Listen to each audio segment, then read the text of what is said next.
인터넷 커뮤니티 사이트에서 블로그 광고 이제 멸망한다. 약간 이런 제목으로 이제 올라오는 게시물을 봤는데요. 여러분들 혹시 보신 적이 있는지 모르겠지만 대체 왜 이러한 게시글이 이제 올라오느냐라는 걸 이제 얘기하려면 이 추천 보증 심사 지침 개정에 대해서 얘기를 해야 합니다. 이 추천 보증 심사 지침이란 뭐냐? 쉽게 말하면 우리가 이제 제품이나 상품에 대한 리뷰를 이제 검색을 많이 하잖아요. 그런데 이 리뷰 속에는 사실은 광고가 섞여 있습니다. 그렇기 때문에 어떠한 경제적인 대가를 받은 상태에서 이 제품을 추천할 때에는 이 경제적 대가를 명시하게 되어 있거든요. 그래서 유튜브 같은 경우에도 이제 뒷광고라든지 이런 얘기에 대해서 말이 많습니다. 사실 이렇게 좋은 거라고 생각을 했는데 사실은 돈을 받고 이제 리뷰를 해준 거라는 이제 상황이 오면 소비자 입장에서는 이게 진짜 좋은 건지에 대해서 약간 의구심이 생길 수밖에 없죠. 이제 소비자들의 이제 피해를 방지하기 위해서 공정거래위원회에서 어쨌든 간에 다시 또 내용을 바꾼다고 했습니다. 자, 그런데 어째서 블로그 광고가 멸망이라는 말을 들을 정도일까요? 사실 그렇게 크게 바뀐 건 없습니다. 그런데 이 빨간 밑줄 그은 데를 보시면 원래 옛날 지침에는 그 광고라는 내용, 즉 보통 이제 막 보다 보면은 맨 밑에 뭐 일정의 수수료를 받을 수 있음, 혹은 뭐 대가를 받았음 이렇게 공지를 해놓는데 옛날에는 첫 부분이나 끝 부분에 할 수 있도록 되어 있었습니다. 그런데 이것을 뒷부분을 삭제하고 첫 부분에 게시하도록 이제 개정을 할 거기 때문에 이제 광고인 이제 그 블로그 포스팅은 보는 사람이 보자마자 이제 뒤로 나가거나 할 수 있기 때문에 블로그 광고는 조금 블로그 지수도 낮아지고 약간 이렇지 않을까라는 얘기를 하는 거죠. 자, 그 내용이 이제 그 개정한 신구 대조문에 이제 보면은 다 쉽게 알 수가 있습니다. 자, 그래서 사실은 그렇게까지 개정된 내용이 많지는 않습니다. 첫 번째, 아까 말씀드렸던 이 첫 부분 게시 내용 빼고는 어떨 때 이거를 게시를 해야 하는가에 대한 명확한 내용을 추가한 겁니다. 즉, 이럴 때는 안 적어도 되지 않나요? 약간 이러한 경우가 생기기 때문에 그게 아니다라는 거죠. 사실 이 부분에 대해서 쉽게 생각을 하시려면 그냥 간단히 내가 이득을 봤으면 무조건 그냥 경제적 대가를 받았다고 표시를 하시면 됩니다.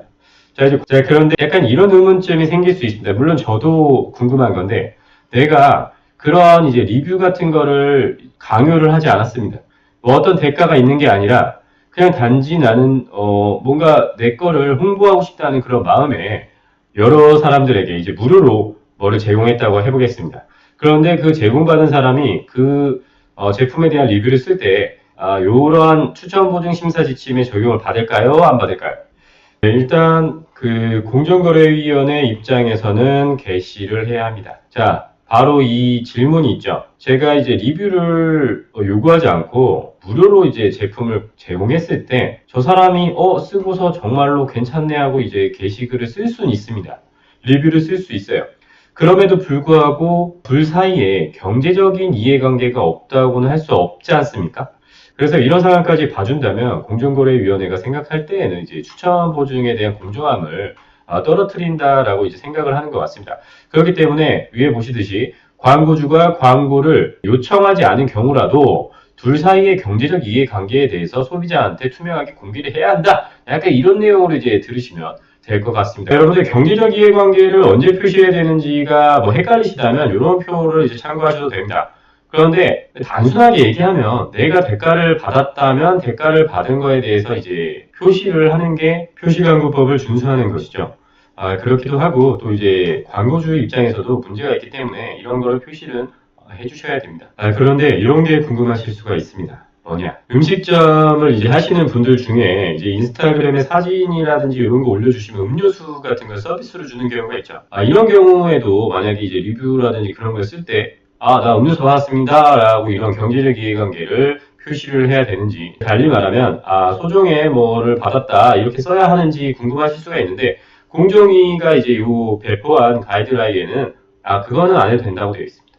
자, 이유는 뭐냐? 일단은 조건이 모두에게 차별 없이 똑같다. 자, 그러니까 여러분들이 누구나 사진을 뭐 SNS에 올린다든지, 그렇게만 하면 음료수를 준다. 자, 이렇기 때문에 이제 차이가 없어서. 그리고 그 두 번째로는 제공되는 이제 서비스가 이제 음료수라는 이제 소액이기 때문에 어쨌든 간에 배달의 민족이든 음식점이든 뭐 네이버 리뷰든 뭐 이렇게 사진 올리고 음료수 주는 거, 뭐 이런 뭐 다른 거 소정의 서비스를 제공하는 것 정도는 이제 괜찮다라고 이제 요게 돼 있고요. 자, 그러면 문제는 이겁니다. 나 이거 쓰기도 귀찮은데 이거를 안 하면 안 되니까라고 이제 하시는 분들이 10년 넘게 있을 겁니다.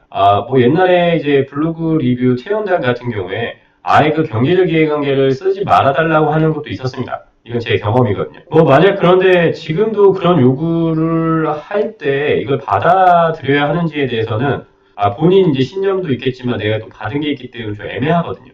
그래서 이제 리뷰 체험자를 하다 보면은 이게 지금 내가 뭐 하는 거지 약간 이런 생각이 드실 수가 있어요. 뭐 어쨌든 간에 자, 그러면은 이 추천 보증 심사 지침을 어기고 광고를 안 쓰면 어떻게 됩니까? 라고 하면 이 추천 보증 심사 지침은 행정규칙이거든요. 행정규칙이지만 이 모든 행정규칙은 당연히 이제 법령의 위임을 받는데 요거는 표시광고법이라는 법에 이제 이렇게 하라고 되어 있다고 이제 생각하시면 됩니다.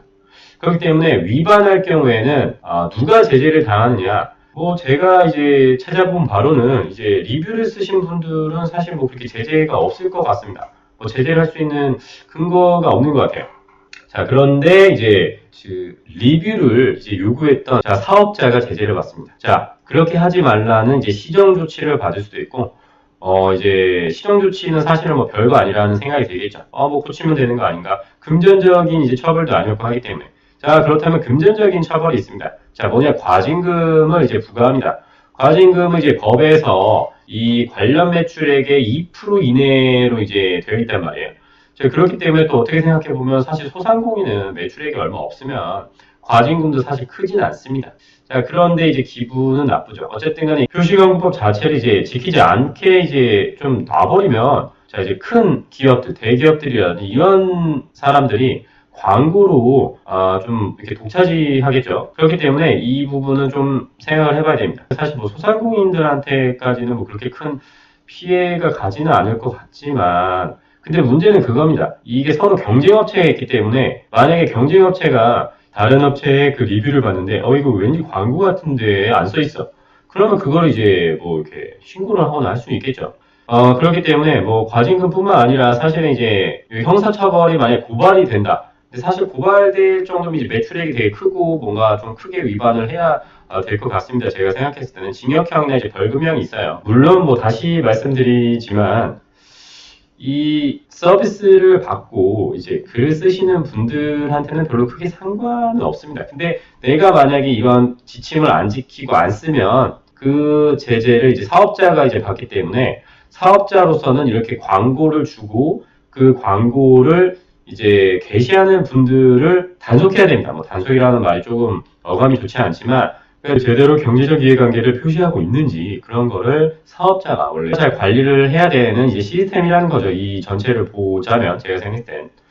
자, 지금 파워블로그 혹은 인플루언서들 이제 광고라고 이제 앞부분에 이제 표시를 하게 될 수밖에 없는 상황이기 때문에 이런 게 조금 뭔가 그 업계의 변화를 가져올지는 잘 모르겠습니다. 하지만 어쨌든 간에 지금 이제 9월 9일까지 행정 예고이고 아직 시간이 남았기 때문에 이 부분에 대해서 뭔가 내 의견을 제시하고 싶다 하면은 저기 행정예고 검색을 하셔가지고 그 내용을 쓰시면 됩니다. 근데 사실은 이제 행정예고 같은 경우에는 이제 법령이 바뀌는 게 아니기 때문에 그렇게 크게는 뭐 이유가 없으면은 별로 받아들여지지는 않을 겁니다. 게다가 이 부분은 뭐 반발할 이유가 없죠. 뭐 사업주나 이제 광고주 빼고 혹은 이제 뭐 인플루언서들 중에 내 이익이 좀 줄어드는 거 아니야 라는 생각을 하시는 분들 빼고 보통 소비자들한테는 나쁘지 않습니다 라고 저는 생각이 드네요. 자, 오늘은 이제 추천보증 심사 지침에 이제 곧 개정된다. 뭐 물론 이제 블로그 멸망이다 이런 식으로 이제 나오는데 9월 9일날 이제 행정예고가 끝나면 이후 이제 시행되기까지는 약간 더 시간이 걸립니다. 그렇기 때문에 그 전까지는 이제 뒷부분에 뭐 경제적 이해관계를 게시하더라도 크게 상관없고요. 그러니까 언제부터 해요? 라고 이제 물어보시는 분들이 있을 수 있어서 말씀을 드리는 겁니다. 언제부터냐? 그건 일단 이게 시행이 돼야 됩니다. 아직 개정이 된 게 아니고 개정을 할 거니까 여러분들 이거 봐주세요. 약간 이런 상황이기 때문에 그래도 9월 중에는 뭐 시행이 되지 않을까라는 생각이 듭니다. 자, 오늘 살펴본 내용 유익하셨다면 좋아요와 구독 부탁드리고요. 저는 다음에 또 찾아뵙도록 하겠습니다. 감사합니다.